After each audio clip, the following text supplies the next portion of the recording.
Kaixo, arratsaldeon eta ongi etorri irakasleak eskaintzen dituen testuinguruak eta ikasleen perseverantzia izeneko webinar honetara. Batzuk dakizuen bezala, Mondragon Unibertsitateko UESI fakultateko eragin proiektutik eskaintzen dugu webinar hau, eta Gipuzkoako Foru Aldundiaren laguntzarekin hain zuzen. Webinar hau kokatzen da ikasleen talentua sustatzeko ikastaroaren baitan, eta bertan 7 dimentsio ezberdin landuko ditugu ikastaroan eta dimentsio bakoitzarekin lotuta webinar bat eskainiko dugu. Aurreko astean emozioen erregulazioen gainean aritu ginen eta gaur tokatzen da perseverantziarekin lotutako webinarra.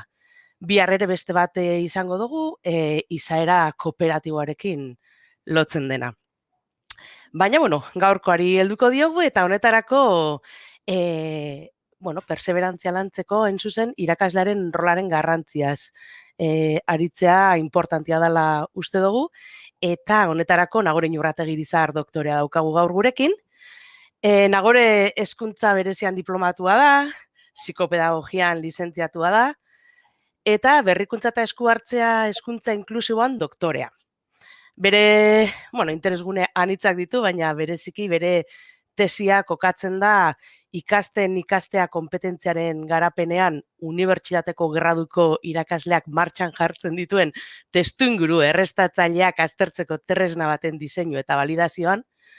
Horregatik, gonbidatu dugu gaur, testuinguru errestatzaile horren gainean, lehenengo eskuko informazio ugari duelako, asko aztertu duelako gai hori, eta uste ginoalako, ekarpen handixak einalditxuala arlo honetan, ezta?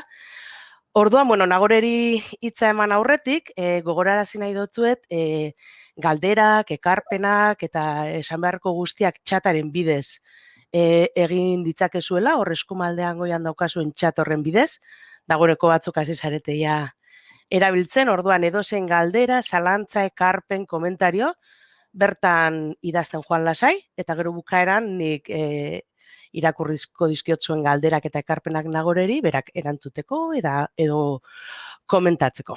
Bale? Animatzen dutzuet erabiltzera, daukazuen aukera hori aprobetxatzera.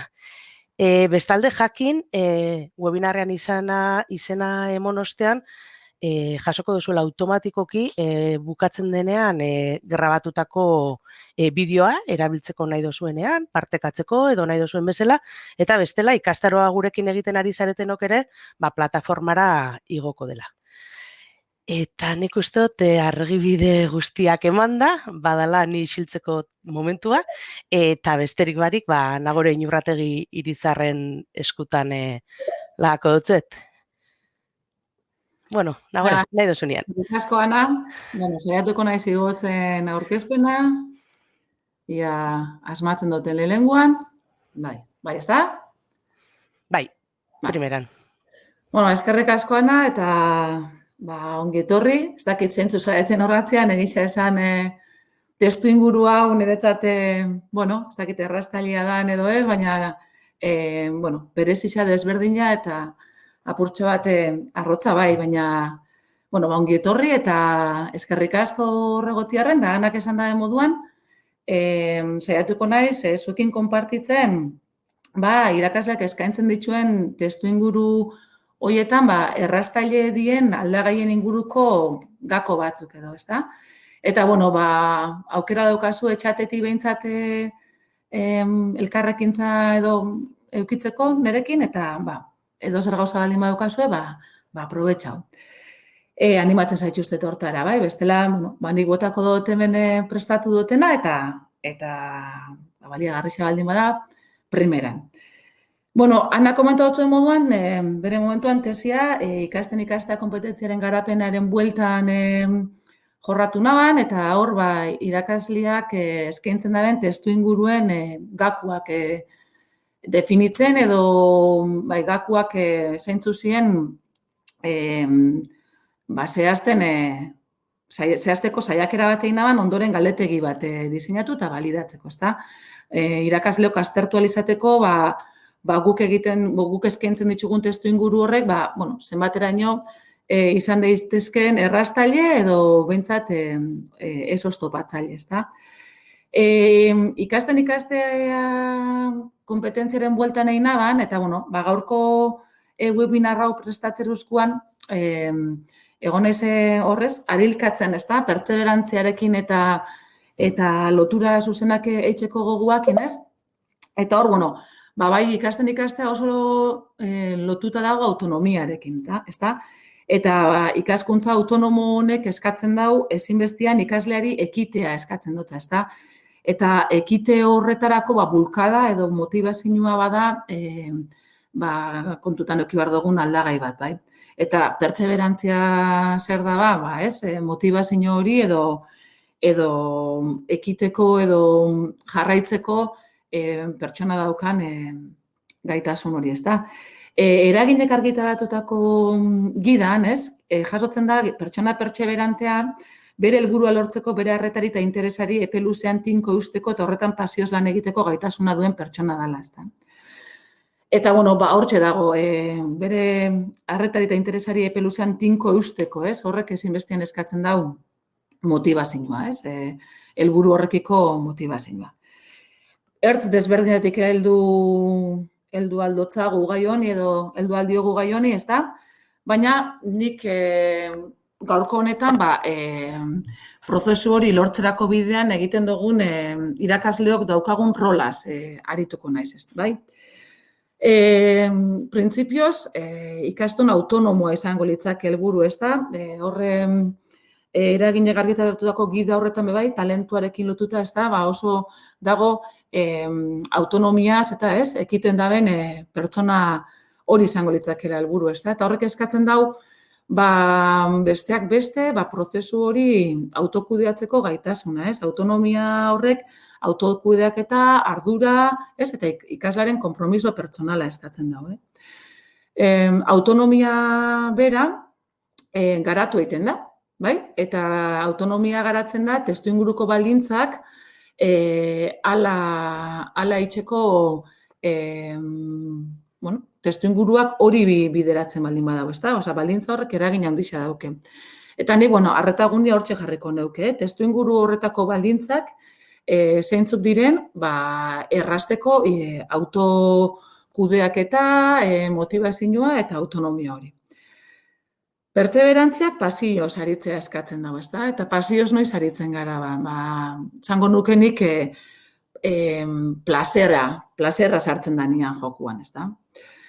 Iruditzen jat, deskubritzia, ikastia, erantzunak bilatzia, kitzikagarria dela eta plazerra sortzen dabela berez gorputzian, ezta?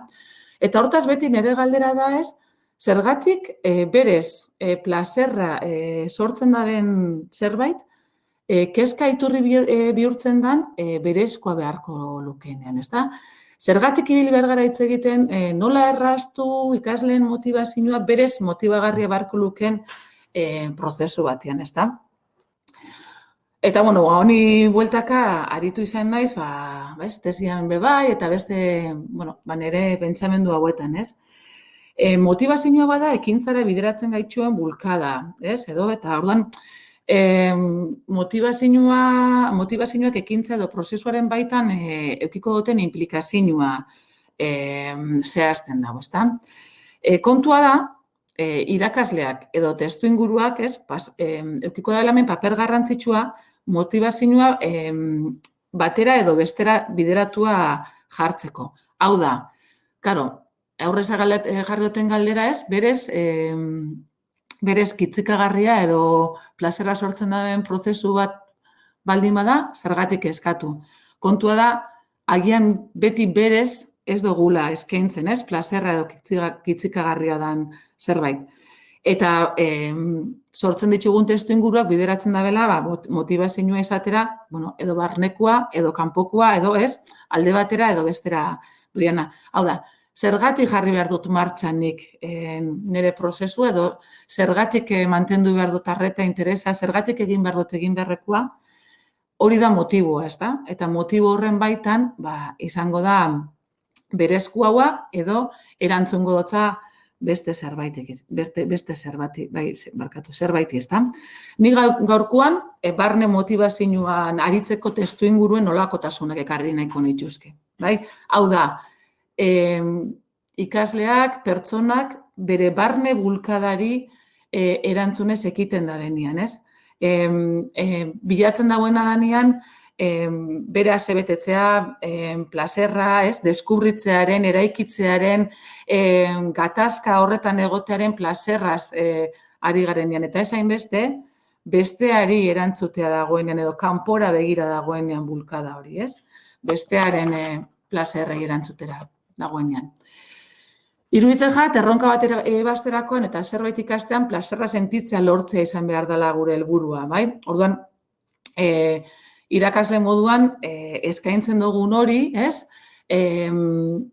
Izan beharko litzakela ikaslearentzako plazer sortzaile, ez? Edo, bai, arrakasta eta ondo sentitzea bilatu beharko lukela, ezta? Plazerra izan behar da bera bulkada, ez? Edo deskubritzearen eta helburua lortzearen plazerra bilatu beharko genuke, bai? Eta, marko honetan, nire ustez, irakaslea erraztaile bihurtzen da, bai? Deskubrimendu prozesu horretan, erraztaile, deskubritzearen plazerraren bide horretan erraztaile, ezta? Nik deituko notzake irakaslea iruditzen jat bihurtzen dela testu inguruen arkitekto bat edo lan, ezta? Azkenean irakasleak eskainiko dituen artefakto edo martxan jartzen dituen dispositibo guztien diseinatzaile bat izango litzake, ezta? Eta diseinatzaile dan horretan edo arkitektura hori eraikitzen dabilen horretan kontutan ikusi beharko ditu hainbat ezaugarri edo aldagai eskaintza hori egiterakoan, ezta? Kontua da garapena edozein izanik ere, ez? Berez gertatuko dela sinistia ez da lagungarreza, ez? Da ikerketa askok esaten dabe, ezin dugula pentsau ikasleak berez garatuko dela edo ikasiko dauela edo zerbait gertatuko dela berez, ez? Ze testu inguruak beti eragingo dau, bai? Eragingo dau errazteko edo oztopatzeko. Hau da, planifikatzen dugunean errazteko, lagundu egingo dau. Baina batzutan planifikatu barik eskaintzen ditugunean testu inguruak oztopatu egingo dau prozesu hori edo oztopatu dezake prozesu hori. Beraz, iruditzen jat, testu inguruari arreta jartzea ezinbestekoa izango dela, bai? Testu inguruen arkitektoaren kontzeptu hau asko gustatzen janeri eskatzen dabelako, ez? Kontutan eukitzia ez bakarri fizikoki, ez? Eraikin bat diseinatu behar dugunean fizikoki kontutan euki behar dugu, ez? Lekua, unea, ez? Momentua, baina baita be, beste tangibleak ez diren aldagai batzuk, ez da? Eta nik irakasleen testu inguruetaz hitz egiten dutenean, azpimarratuko nuke testu ingurua badala, gelara eramaten dugun hori, edo ikasleekin konpartitzen ditugun materialak eta tangibleak diren gauza horiek, baina testu inguruak badira uki ezinakin osatzen dien beste aldagai batzuk bebai, ez da? Osa, testu inguruetan badare, ez? Izan norbere sinismenak, izan ikasaren sinismenak, izan harremanak, izan giroa, ez? Badare aldagai batzuk, ez ditugunak ikusten, ez direla fizikoak, baina pixu handia daukatenak, arkitektura edo testu inguruen diseinu honetan, ez da? Lehenik eta behin, testu inguruen arkitektu izate honetan, baina ikonaban hitz egitea, ez gabizela hitz egiten irakaslearen rola irakastetik, ez da?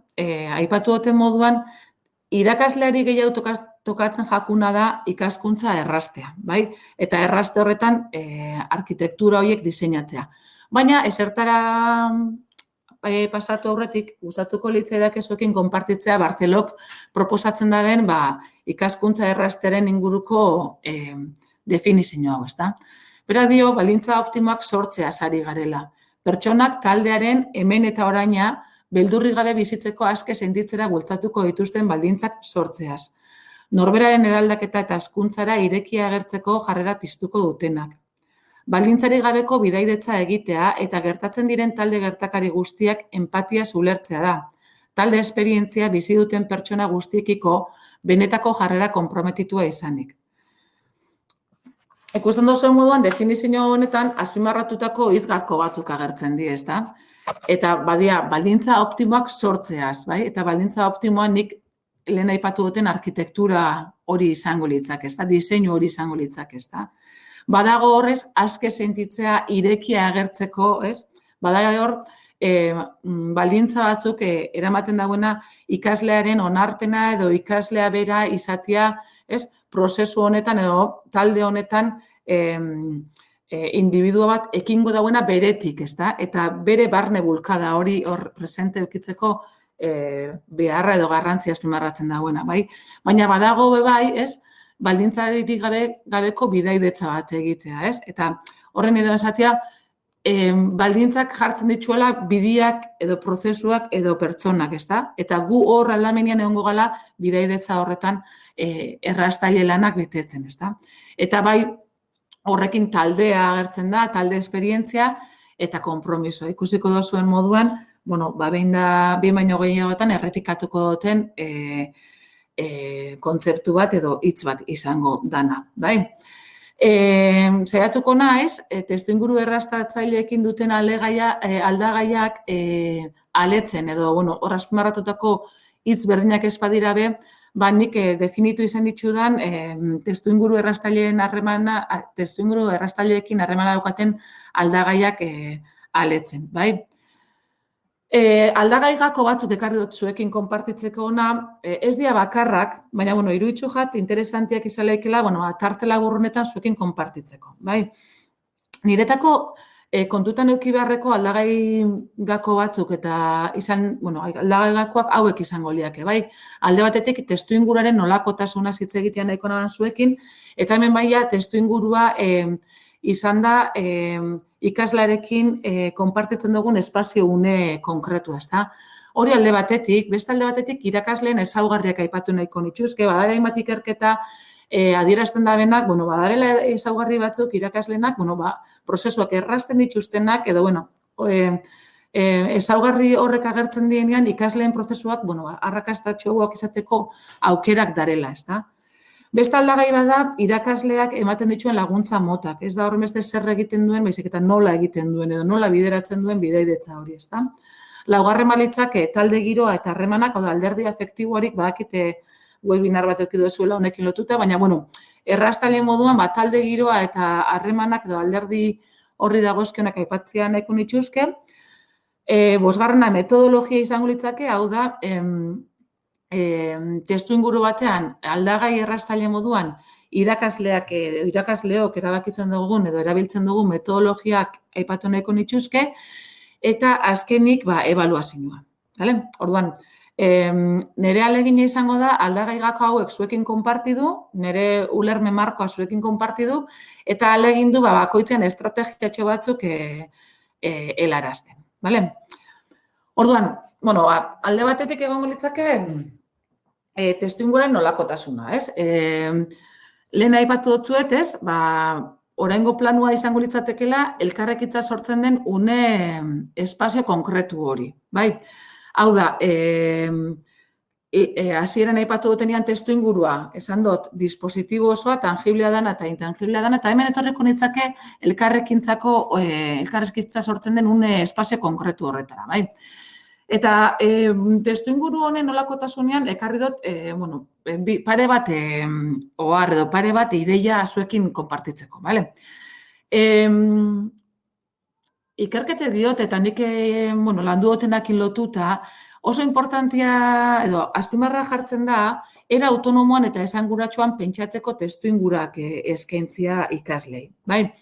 Honen zer esan hau dago, adibidez Jauregik berak proposatzen dozku, pentsatzeko testuinguru horretan, egon behar dela divergentzia, benetakotasuna, koherentzia, elkarrizketa eta ekintza praktikoari lotutako elkarrekintza bat.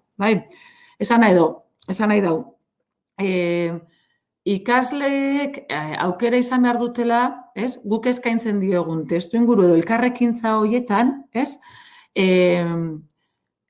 autonomoki eta modu esanguratsuan pentsatzeko. Bai? Eta horretarako utzi behar diogu divergentzian egoten, utzi behar diogu autentizidadian hitz egiten, ez? Gure elkarrekintzak autentikoak izatera bideratuta egon behar dira, koherentzia bat eskatzen daue, ezinbestean elkarrezketa egon behar da, ez? Konversazioan egon behar gara, ideien kontraste horretan egon behar gara, eta ekintza praktikoa auki behar dauela oinarri. Vale? Honen laguntzen dabelako modu autonomoan eta esanguratsuan pentsatzen. Vale?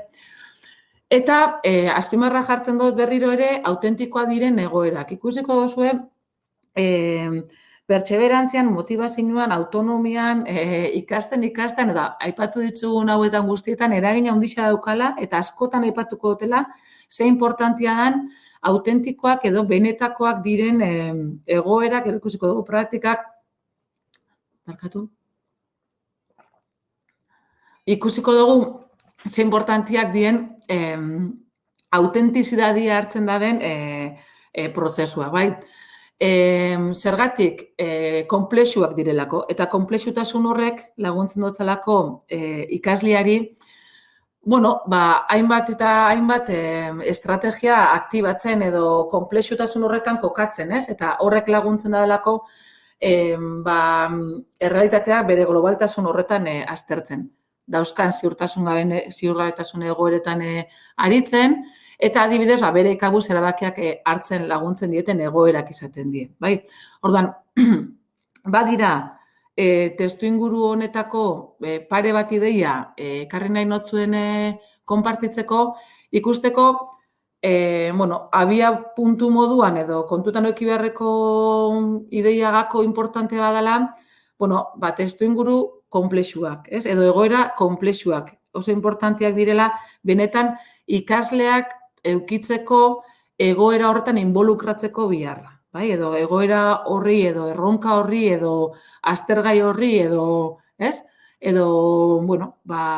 esan dugun pentsatzeko edo egoteko aukera horri topatzeko barne bulkada edo plazerrez aritzeko bulkada. Aipatu dutzueten beste aldagai gako bat da irakaslearen ezaugarriak. Badare ezaugarri batzuk, esan dutzueten moduan, batzuk pertsonalak die eta beste batzuk badauke lotuta alderdi profesionalakin. Baina, badare literaturan ikertuta dago eta badare hainbat ezaugarri pertsonal zerrendatzen dienak eta badiela ikaslearen prozesua erresten laguntzen daben aldagaiak. Ez ditut ekarri aldagai pertsonal horrek, ez ditut ekarri ona aldagai pertsonal horrek, baina, batomatek interesa baldin badaukado, literatura pila badago horren inguruan, edo badago behintzat ikertuta ze aldagai pertsonal, dien lagungarriak edo, errazten duten. Ez da nahi esatia aldagai pertsonal horiek ez izateak oztopatzen duenik, baina izateak errazten da, bai? Bai aldiz, nahi naban ekartzea, irakasleen ezaugarriak, igual ezaugarri profesionalauak izan daitezkenak, edo, testu inguru profesionalera ekarrita gehiago edo gerturatzen direnak, bai? Eta, horra aipatzen dutzuet lau, badare gehiago, benetako, importantiak izan daitezkenak, gaurko hitzartze honetarako, bai? Alde batetik badago formazioa, ez da? Ikerketek diote, eta hori da agertzen dana, hobetzeko grina eta hobetzeko jarrera saritzen dien irakasleek, edo hobetzeko grina eta hobetzeko jarrera adierazten dauen irakasleek, ikasleen prozesuetan errastailagoak direla, bai? Ikerketa ekintzan oinarritutako formazioa jotzen da lagungarri. Hau da, egiten dudana izatea nire formazioaren oinarri. Eta horren inguruko, ikerketa ekintzan oinarritutako formazioa, bai? Adierazten dana da, formazioan inbertitzen daben, edo formazioari arreta eskaintzen dutzen irakasleek, testu inguru errastaileak eskaintzeko aukera gehiago dituztela, edo errastaileagoak direla ikasleen formazioan, bai? Beste ezaugarri bat aipatzearra, pentsamenduarekin lotutako elkarrekintza bultzatzeko joera izango litzateke. Hemen hitz egiten duguna da, ikasleekin ditugun elkarrekintzak, elkarrizketak, formalak, informalak, badago, ikerketak ala diote behintzat, elkarrekintza horietan edo elkarrizketa horietan edo ikasleekin ditugun harreman horietan, joera baldin badaukagu, beraien pentsamenduaren bueltan aritzeko, errastaileak izango garela beraien prozesuetan edo ikasleen autonomia garatzen lagunduko dugula. Horrek esan nahi da, pizkatxo bat ikasleekin aritzen garenean elkarrekintzan, elkarrizketa beraien pentsamendua garatzen laguntzen daben elkarrizketak izatea, ez? Elkarrizketa konplexuetara egingo genuke saltu bai. Eskatzen dagoena pizkat, zer egin duzu eta zer gustatzen zaizu, baina apurtxo bat gehiago, ezta? Ez? Zer egin duzu asteburuan, zer moduz are, horiek ere importanteak dira, baina badare pentsamenduarekin lotutako elkarrekintza bultzatzeko joera duten irakasle batzuk eta horiek ikusi da errastaileak direla, bai? Hirugarren ezaugarri bat aipatzearren modelajea esango nuke, ezta? Modelajea deitzen dutzago, irakaslea eredu izateari, baina ez eredu horren beste eredu naizelako ero ni jarraitu beharreko eredu horretan, baizik eta garatu nahi den ezaugarrian irakasleak, izan behar duela, ez? Garatuta berak ja ezaugarri hori. Adibidez, pertseberantzien eragin nahi baldin badugu, irakasle pertseberantea izatea, puntu positibo bat izango litzateke, bai? Hau da,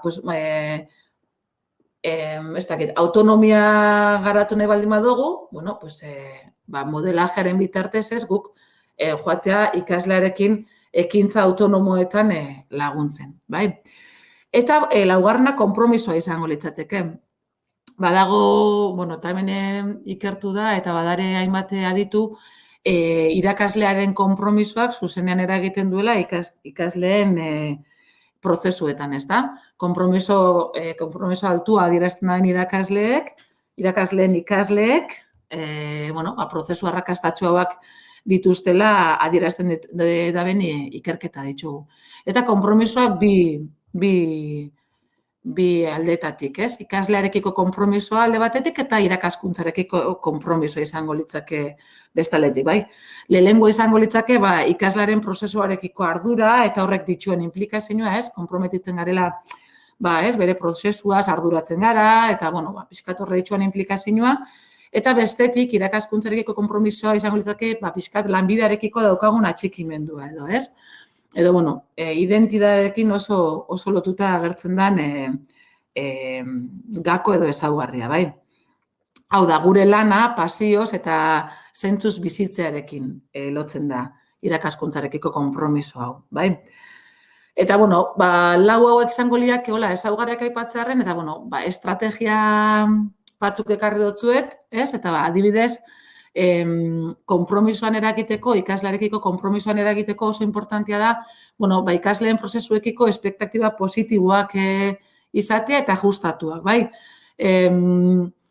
Irakasleok beharko genuke edo errastailea da ikasleen prozesu guztiekiko espektatiba positiboak eta ajustatuak izatea. Hau da, eskaintzen duguna edo diseinatu duguna ikaslearentzako egingarria dela, ez? Eta ikasleak lortuko duela edo ikasleak diseinatzen dugun testuinguru honetan guk emandako laguntza doitu baldin bada, prozesu hori arrakastatsua izango dela, bai? Orduan, jartzen garenean ikaslearekin edo ikaslearendako zerbait diseinatzen, gure pentsamendua izatea, positiboa, espektatiba positiboak izango ditugula. Badakigulako, ez da, espektatiben mundu honek eragiten dagoela gero, Pigmalion eta beste guzti honetan, ez da. Orduan, ikaslearekiko konpromisotik, bere prozesuekiko espektatiba positiboak, ez da. Beste estrategia bat izango litzateke, ikasle bakoitza nola dagoen ezagutzeko bidea jarri beharko genituzkela, eta ikasleek hori sentitzen dutela ziurtatu. Zer esan edot honekin? Garrantzia handia hartzen dau, ikasleak sentitzia benetan berarekiko konpromisoa daukagula, baina konpromisoa ez bakarrik konprometitzen garela, ez? Profesionalki,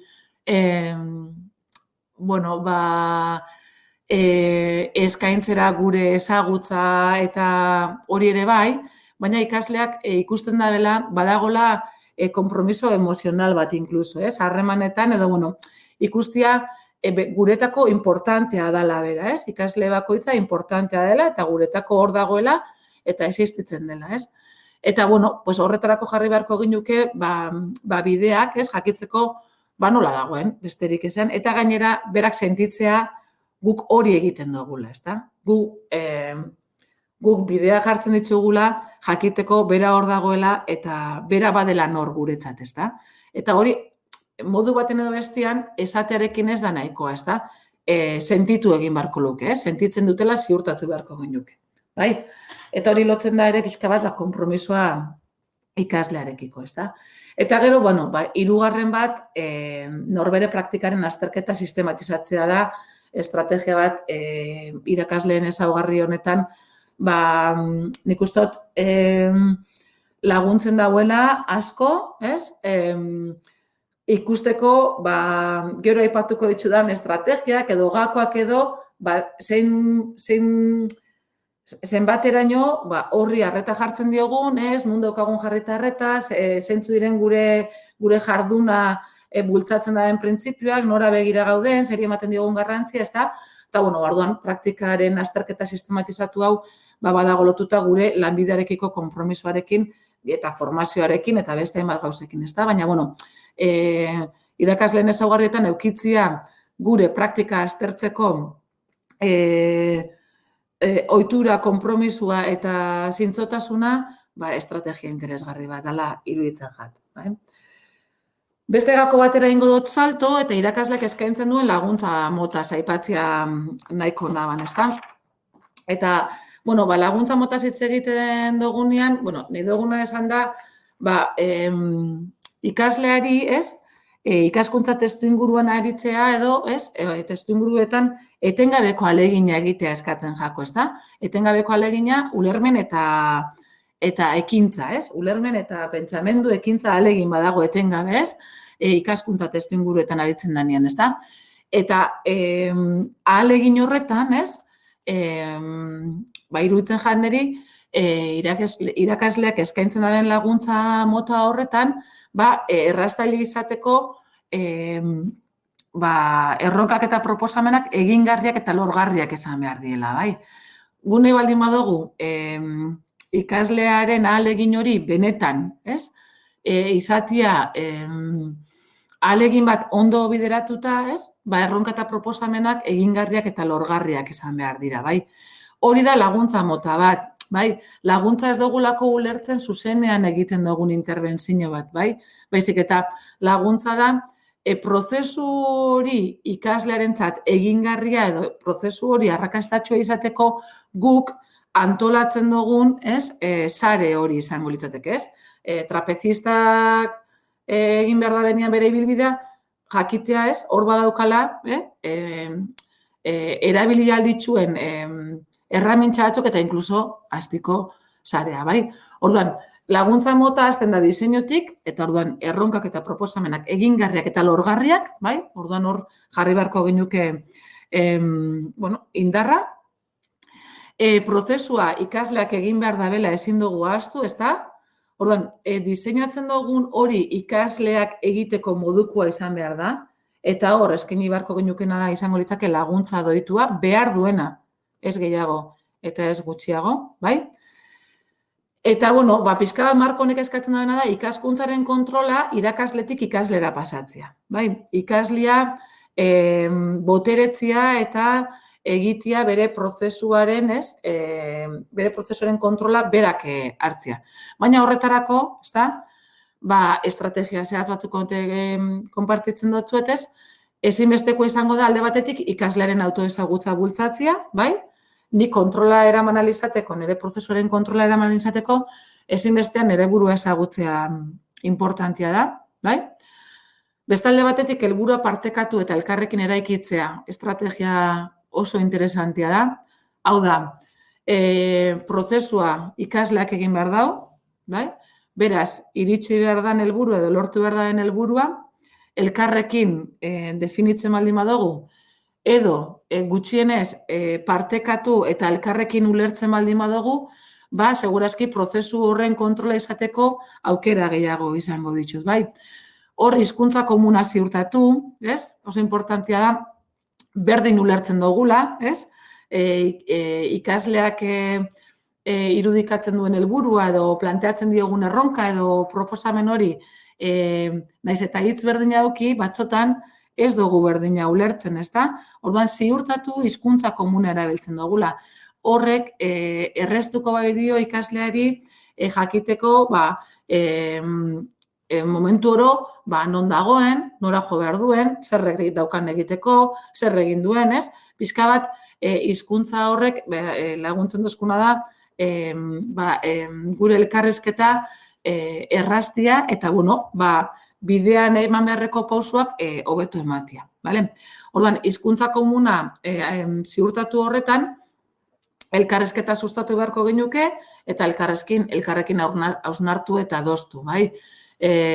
Oso askotan irakurtzen da literaturan eta ze importantzia dan autonomia sustatzeko, autorregulaziorako, ikasleak ezagutza izatea, bai lortu nahi denaz, bai egin behar den bideaz, bai dituen aukeretaz, bai oso garbi izan behar dela erabiltzen dugun hizkuntza bera egoera honetan modu autonomoan aritzeko, bai? Eta bulkada hori ere mantentzeko, bale? Eta, beste estrategia bat izango litzake, praktikaren gaineko hausnarketa bideratu. Lehen esan dugu, irakaslearentzako importantzia dela bere praktika aztertzea. Ikasleekin berdina, ez? Gure diseinuetan, praktikaren gaineko hausnarketa bideratzea izan beharko litzake, errepikatzen dugun estrategia bat, bai? Zeratik, literaturan eta ikusten dugu, hausnartu gabeko praktikak esperientzian soilik geratu daitezkelako, bai? Eta orduan, esperientziak bizi ditzakegu, baina esperientzia, azalean geratu daiteke, bai? Orduan, praktikaren gaineko hausnarketak laguntzen dutzana da ikasleari, praktika horren inguruko, ezagutza, praktika hori aletzeko aukera, sakontasun gehiagotara iristeko, eta, batez be, beti gertatuko dan moduan, ikusteko ze doiketa sartu behar daben, urrengoan, praktika berri bat edo ezagutza berri bat martxan jartzen dagoenean. Eta, laguntza motarekin, esango genuke, pasatzen garela laguntza motatik taldeko girora edo harremanetara, ez da? Errazten daben testu inguru baten, harremanak dira, esango genuke, nik esango nuke, harremanak eta taldeko giroa badiela pisu handia daukan aldagai bat. Edo pisu handia daukaten aldagaiak, ez da? Edo zaindu behar dien alderdi bat. Izan be, etirketak eta bai izaten dabe, taldeko giroak ikaslearen autonomian zuzenki eragiten dau. Baina ez bakarrik autonomian, ez da? Harremanak eta taldeko giroak eragiten dau ikaslearen autopercepzioan, autokontzeptuaren eraikuntzan, autoestimuan, eragiten dau hainbat eta hainbat aldagaietan, ez da? Eta zer da pixkat faktore edo gako hau aipatzerukoan kontutara hartu beharrekoa, iruditzen jatela neri, eta nik egin duten ibilbidearen ondorixoz. Alde batetik, sortu behar dugula giro bat, esperimentazioa beldurbairi baimentzen da dena, eta ikasleak aske sentitzen dien testu inguruak lortu beharko genuzke. Zergatik, esan baldin badugu importantia dela ikaslea bere bulkadatik, bere ikaskuntza prozesuaren kontrola egitetik aritu behar baldin bada, ez? Prozesu horretan, berak egin behar prozesua eta guk hor lagundu egin behar baldin badugu, ezinbestekoa da leku seguru batean egotia, ez? Sentitzia onartua dala, ez? Eta bere prozesua baloratu izango dala, ez? Bere prozesua taldekideak onartuko dauela, eta hor, esperimentatzeko libre izan behar da. Ezin da, testuinguruak ezin daulaga, edo ezin da bomon aukerarik, ez? Esperimentazio hori beldurretik egiteko. Bestela ez dalako izango ikasleak barne bulkadatik egingo den esperimentazioa, baizik eta kanpora begira egongo den esperimentazio bat izango bada. Orduan, denbora eskaini behar dotzagu, landu egin behar dugu taldeko giroa eta harremanak, eta bada arreta berezia eskatzen daben nire ustez, eta merezi daben aldagai bat, bai. Onartua eta segurua sentitzen naizen testuinguru batean, ekitea, interesa mantentzea, egotea, jarraitzea, berriz alegintzea, errazagoa izango da, kontrako baldintzetan baldin banago, bai. Eta berdina esperimentazioarekin, ez? Saiatuko naiz modu batean, bestian, topatuko du bide bat, beste bat, baldin eta hori egiteak ez baldin badoka kosturik, ez da? Ez baldin badoka horrek ondoriorik, edo ez baldin badokat beldurrik horrek kostu bat izango duela, bai? Ikasle eta irakasleen arteko harremanak gertukoak baldin badia, autonomian eta, orain arte esan dugu moduan, testuinguruak errastaileak bihurtzen ditu, ez? Eta gertukoak esaten dugunean da, ikasle eta ikasleen arteko harremanak konfiantza giro batean sortutako harremanak diela, bai? Puntu honek aurreko biei zuzenean eragiten dut, orduan, esperimentazioa beldur barik eta aske sentitzen diren testuinguru baten, onartua eta seguru sentitzen den testuinguru baten, segurazki harremanak gertukoak izan beharko dela, bestela zaila izango baita, ezta? Eta, gero taldeko giroan eta harremanetan, edo harreman horretan, lehen ere aipatu dut, baina ikaslarekiko eta egingo duen prozesuarekiko konfiantza adierazten daben harremanak. Harremanak errazten dute prozesua, edo, ala dio bintzate literaturak, bai? Eta, hemen eukiko ginuzken estrategia, nik eustot, talde giro batian edo, harremanetan eragitea nahi baldin badugu, koherentziaz eta justiziaz jokatu behar dugula ikasleekin, ez? Harreman koherentiak, ez, egiten eta esaten duguna, koherentzia egon behar dela, ez? Diskurso eta praktikaren artean, horrek sortuko bai dau espazio seguru bat, bai? Inkoherentziek beti aktibatzen dabelako mesfidantza eta beste kontu batzu, bai? Eta gero justiziaz jokatza, onarpenaren kontuarekin ere badago, ez? Eta segurtasuna ematen daren horrekin badago, ez? Ikasleekiko justizia edo testuinguru horretan gertatzen denarekiko justizia, bai? Beste estrategia bat izango litzateke, ikaslekiko interesa adierazi ikusten duzue dimentsioak elkarlotuta darela eta gauza batzuk errepikatzen direla, bai? Baina hemen harremanetan batez be azpimarratzen da eta horrela daukate jasota eginiko ikerketetatik, interesa adierazi beharko genukeela gelan eta gelatik kanpo, bai? Eta ikasleekiko interesa gelatik kanpo ez bakarrik gelatik kanpo gaudenean, baina, gelan gaudenean ere gelatik aratago dagoen ikasle horrekiko interesa, ez? Ezagutu ikaslea gelan eta gelatik kanpo.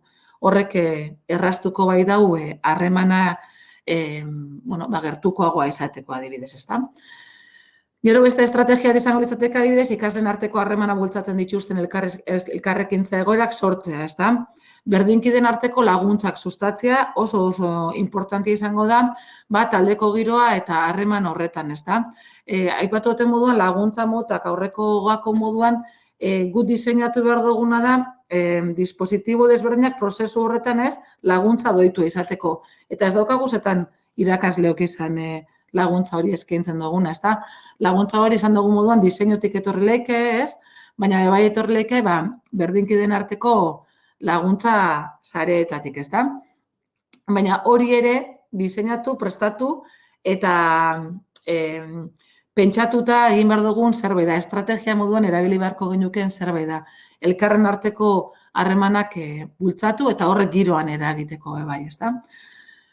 Beste estrategia bat adibidez, ikaslei aukerak eskaini beharko genieke gela eta taldea espazio seguruak direla bizitzeko eta horretarako denbora eskaini behar dugu. Orduan, benetan sentitu behar da, esatearekin bakarrik seguruak diela ez dugu lortzen ikaslearentzat espazio hori seguru esatea. Hortaz, denbora eta espazioa eskaini behar dotzagu guk, gure programazioetan, gure diseinuetan, ikasleak bizitzeko gela eta taldea espazio seguru moduan, bai? Eta horretarako, erabili ditzakegu dinamikak, erabili ditzakegu, baliabide desberdinak, ezta? Beste estrategia bat adibidez, ikaslei aukerak eskaini, gelako giroan eragiteko tarteak eskaini saio guztietan, bai? Aurrekoekin oso lotuta dago, bai? Baina hortik haratago doa, ezta? Denbora inbertitu behar dugu gelako giroan eragiteko. Eta ikusten dena da, gelako giroan denbora inbertitzen dauen irakasleek eragina daukatela edo errazten dabela, ez? Ikasleen ikaste prozesuak edo ikasleen autonomien eragina daukatela eta errazten dauela prozesu hori, ez? Hortaz, estrategia moduan pentsatu beharko ginuke tarteak eskaintzia, ez? Saioetan edo gure proposamenetan gelako giroan eragiteko, inbertsioa badalako, bai? Eta, berdina gelako parte hartzea sustatzeko estrategi denbora eskaini pentsatu eta eraman behar ditugu, ez? Parte hartzea ez da berez gertatzen, ez? Pentsatzea gauza gertatu behar direlako, ikusten da ez dela erraztaile, ez? Oztopatzailea baizik. Orduan, aurrez pentsatu beharko ginuke parte hartze hori nola sustatu edo zer egin parte hartze hori gertatu alizateko. Bai? Urrengora hogakora pasatuko naiz, bai? Eta, metodologia zitzen gotu. Eta igual da, ezagunena da gangakua, ez naiz asko luzatuko, ez? Ikaskuntza esanguratsua oinarrian dauke metodologiak dira testuinguru erraztaileak bideratzen dituztenak, bai? Ikasle aktibo eta prozesuaren ardura hartzea eskatzen daben metodologiak, bai? Implikazioa eskatzen dabenak, ez? Proposamenak eskatzen dutzenak ikasleari implikatuta egote, aktibo horrekin eta ardura horrekin lotuta, eta finean konpromisoa bilatzen dabenak, ez? Ikasleak konprometituta egotia aktibotasun horretan, ez? Prozesuaren ardurakin eta implikazioarekin. Zer estrategia? Hor daukazu ez errendatxo bat, metodologiak eduki behar daben ezaugarriak edo estrategiak edo benetakoak edo autentikoak izatea, elkarrekin egitea eskatzen dabenak, kolaborazioan, arazoen ebazpena edo indagazioa eskatzen daben metodologia lehen etxi, ikusten duzuen, beti egoera komplexuak eskaintzea importantia dela ikaslari eskatzen dutzalako ez, berak aktiboki hor martxan jartzea prozesuak, orduan badauka bulkada horren biharra, ez? Egoera dilematikoa proposatzea importantia da, ez? Ikaslea egoera dilematikoetan jarri, berari ere galderak sortzeko, ez? Eta ja ekite horretan aktibo jartzeko, ez da? Proposamen konplexuak aurkeztu eta gainera konplexutasun horretan erantzun posible anitzak dituzten proposamenak erraztaileak dira, batez ikasleen interes anitzei erantzuten dutzelako, bai, ez da? Interes, estilo, ritmo anitzei erantzuten dutzelako. Orduan, proposamen konplexuak erraztaileak izango liake, bai? Gero, hau, estrategia hau kontutan hartzeko iruditzen jatala, ez? Ekintza edo proposamen bat aurkezten dugunean, ez? Aurretik balioa sustatu ikasleengan, ez da? Ez dakit, balioan jarri gure proposamena edo ikaslei proposamen hori aurkezterakoan egingo duen ahalegina benetan mereziko duela, ez? Sinestarazteko aurkezpen bat edo balio hori adierazi. Duztot horre, inbertsio txiki bat importantia dela, ez? Nola egiten ditugun proposamenak, nola aurkezten dugun gure proposamenak, badaukala ondorizua ondoren prozesu hori ekiteko moduan, ez da?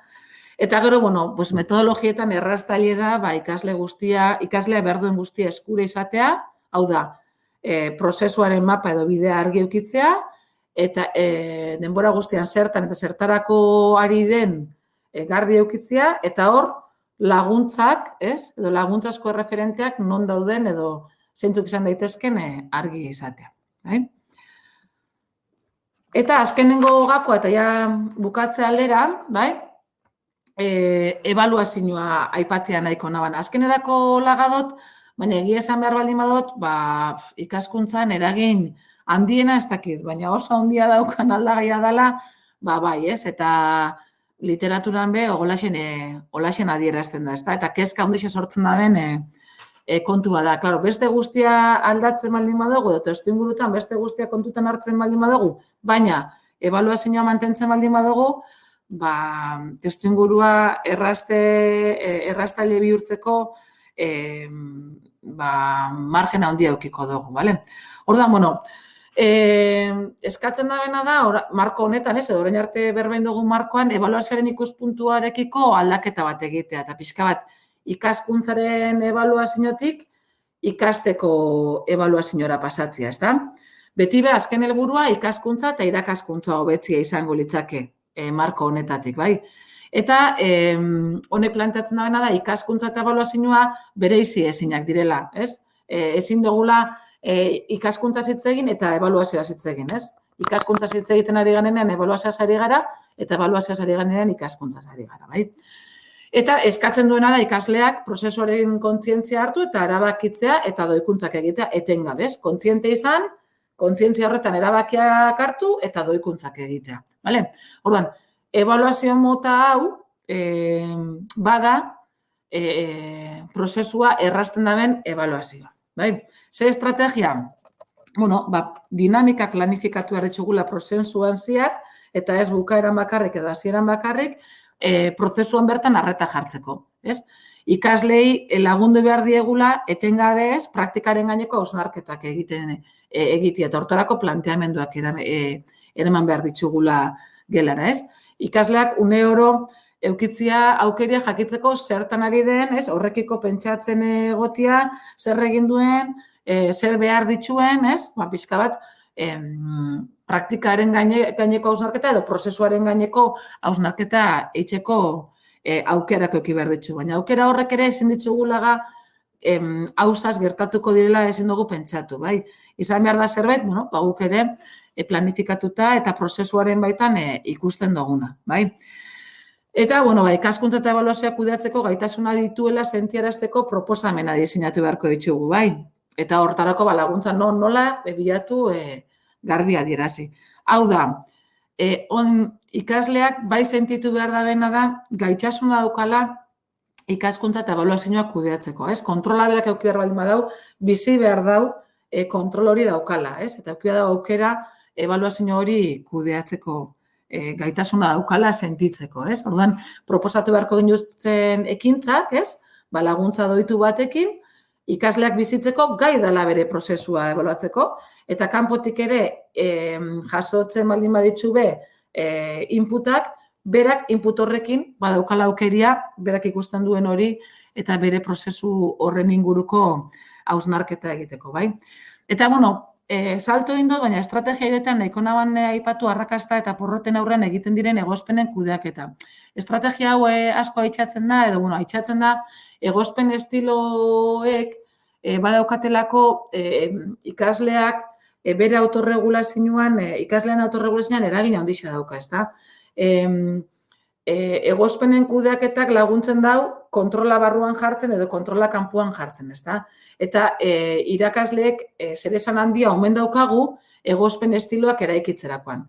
Orduan, guk pixka bat arrakasta eta porroten aurrean egiten diren egozpen hori barrura edo barne kontrolera bideratuak direla ziurtatu beharko genuke. Eta, bukatzeko, bai nahiko naban aipatu ikaslaren pertseberantzia oso lotuta egongo dela proposatzen dutzagun esperientziarekin, Eta nik, gako asko aipatu ditut eta estrategia eta ezaugarri desberdinak aipatu ditut, baina dana dare esperientzia edo testu inguru edo erronka edo proposamen, horiek diseinatzerakoan kontutan eukitzekoak direnak izan dira danak, ezta? Eta hor ikaslearen ekitea edo pertseberantzia oso lotuta egongo da eskaintzen dutzagun horrekin. Orduan, nik uste dut, edo, niko nahazoekin konpartidu, helburuak merezi badau, eta bidelagunak baditugu, arreta eta interesatinko mantentzea ez da alegina. Hortaz, helburua helburua bere egitea izango da gakoetako bat, ez? Ikaslak helburua bere egitea eta prozesuaren kontrola berak erameta. Eta hor, ez, laguntza adituarekin bide lagunak eskaintza, bai? Eta, bueno, printzipioz, haun da, ezuekin konpartitzea nahi nabana, eta, bueno, ez dakit denpora zela ibili nahi zen, saiatu naiz sintetizatzen apur bat testu inguru errastaileekin lotutako gakoak, eta, bueno, esan dako, ez dago varita magikorik, baina hainbat gako kontutan eukitza eta kontrolatuta, segurazki eragingo dugu eta erraztuko dugu ikasleen prozesu hori.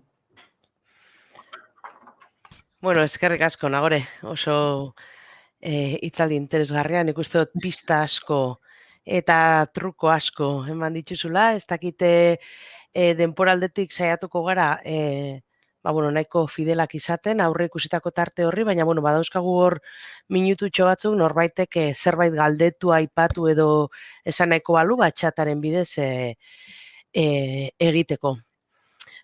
Hala ere nik, hori, pixkate esan dituzunak jasota, ez, eta